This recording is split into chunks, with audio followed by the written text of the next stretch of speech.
आज 12 जनवरी राष्ट्रीय युवा दिवस है। भारत के एक महान महापुरुष स्वामी विवेकानंद की जयंती।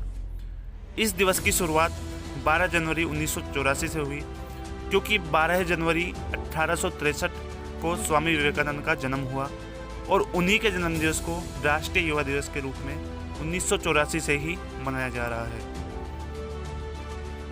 आज का हमारा विशेष कार्यक्रम स्वामी विवेकानंद के बारे में है। आज हम आपको बताएंगे कि स्वामी विवेकानंद के अलवर के साथ किस प्रकार के रिश्ते रहे हैं। सबसे पहले बात करते हैं अलवर के कुछ ऐतिहासिक पौराणिक जानकारियों की। देखिए हमारी स्पेशल रिपोर्ट।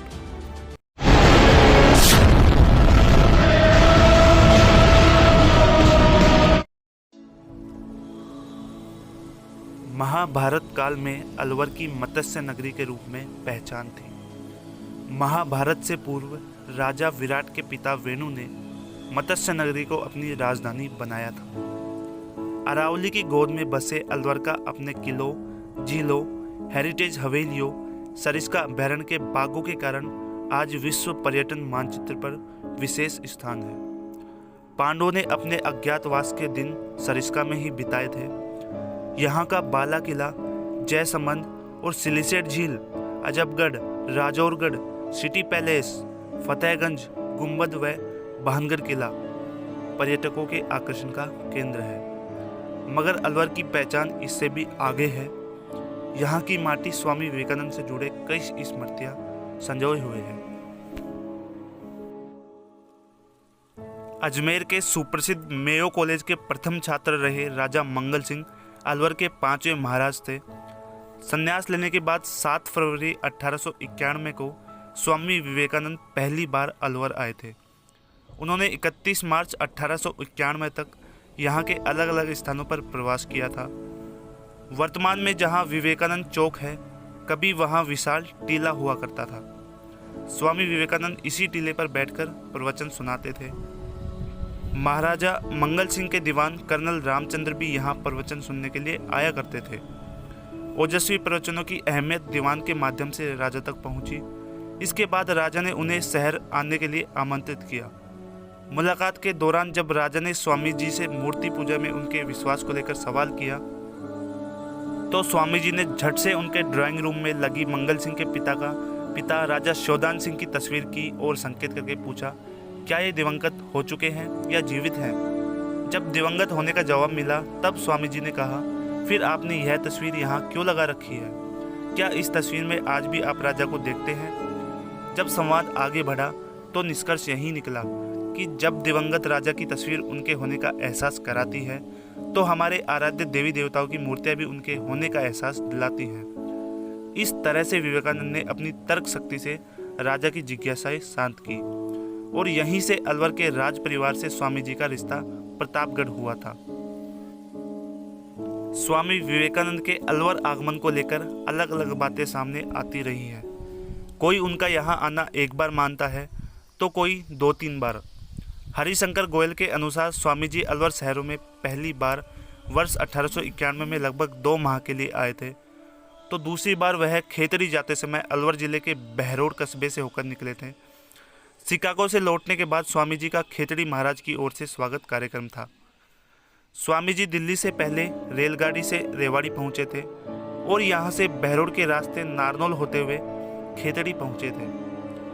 अलवर के अपने शुभचिंतकों को खेतड़ी से ही बुलवाया था। दूसरा पक्ष यह है कि 7 फरवरी को पहली बार आगमन पर स्वामी जी तब के सरकारी अस्पताल के मुखिया बंगाली चिकित्सक डॉक्टर गुरुचरण लश्कर व गोविंद सहाय सहित कई लोगों के निवास पर कई दिन रुके थे। वर्ष 1925 तक स्वामी विवेकानंद का साहित्य अंग्रेजी और बांग्ला भाषा में था। हिंदी में उनका साहित्य दुर्लभ था।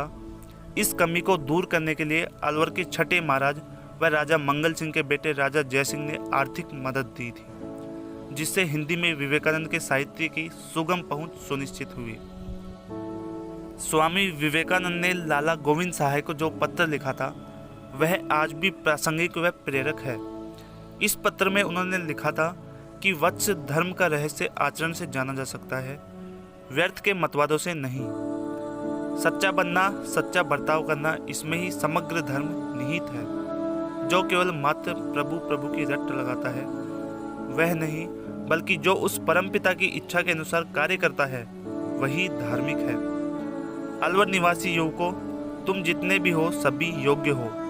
मैं आशा करता हूँ कि तुम में से अनेक व्यक्ति अविलंब ही समाज के भूषण तथा जन्मभूमि के कल्याण के कारण बन सकेंगे। मत्स्य नगर के लाला गोविंद सहाय के पुत्र राजाराम विजयवर्गीय के पास आज भी धरोहर के रूप में स्वामी जी की शिकागो से भेजी पांति मौजूद है। शिकागो का भाषण दुनिया में चर्चित हुआ, मगर शिकागो से भेजी इस पांति के माध्यम से अलवर के लोगों को दिया गया स्वामी जी का संदेश भी कम प्रेरक नहीं है। वर्षों बाद भी उनकी वाणी अलवर के कण कण में गुंजायमान है। अलवर में स्थापित विशाल पाषाण व छोटी कांस्य प्रतिमा स्मारक अतीत का स्मरण कराते हैं। वर्ष 1891 से 1897 के बीच स्वामी विवेकानंद ने यहाँ के अलग अलग लोगों को कुल 9 पत्र लिखे थे। कुछ पत्र कर्नल रामचंद्र के वंशजों के पास थे, जबकि कुछ पत्र लाला गोविंद सहाय को भेजे थे। लाला गोविंद सहाय के पुत्र राजा राम मोहन गुप्ता के पास ये पत्र आज भी मौजूद हैं। अलवर के लोगों का स्वामी जी से इतना जुड़ाव है कि वर्तमान समय में भी अलवर में उनका स्मारक बना हुआ है। विवेकानंद स्मारक का श्रेय विश्व हिंदू परिषद को दिया जाता है।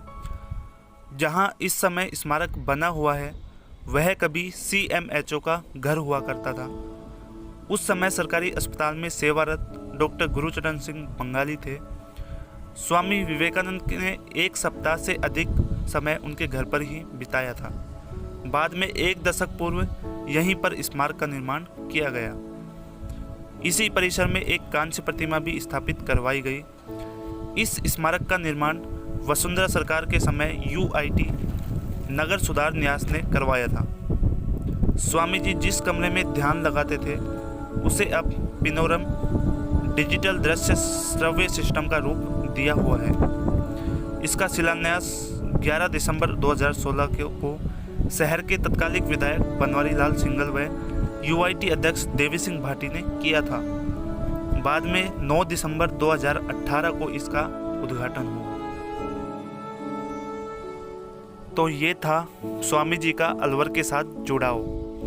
ब्यूरो रिपोर्ट, प्रतिज्ञा न्यूज़ नेटवर्क।